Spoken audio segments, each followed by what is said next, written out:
Well, Democrat Beto Rourke returned to the Coastal Bend this weekend, and this time at Del Mar's East Campus.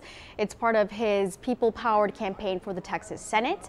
And Congressman Joe Kennedy III also joined him at today's event. Rourke announced his grassroots campaign raised more than $10 million without the help from other organizations.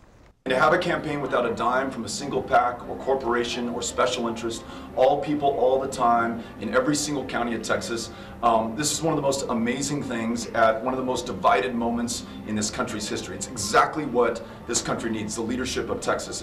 Rourke and Kennedy will head out to McAllen and Harlingen next. Meanwhile, his competitor, Republican Ted Cruz, campaigned over in El Paso today. He had a sold-out rally at a high school gym. Both candidates are competing for the Texas Senate. Election day is November 6th.